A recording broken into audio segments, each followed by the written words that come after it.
This is how our 3D printed finger puppet is assembled. Look, I can wear it.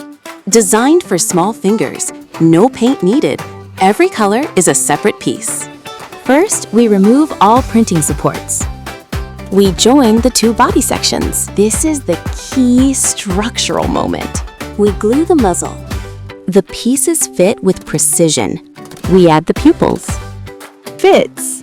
We place the eyes. Wow. We attach the nose. Beautiful. The belly. Flawless. We glue the hands. Elegant.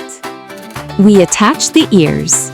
Small details, big difference. We apply a small drop of cyanoacrylate glue. We place the tongue. Every color is a separate printed piece. No painting required. And suddenly, it's bingo. Let's go. Ready to play? If you'd like to print it yourself, you can download the model on Cults 3D. It's also available on Creality Cloud. If you enjoyed this tutorial, subscribe to the channel, turn on notifications for more designs, and follow me to see the next characters.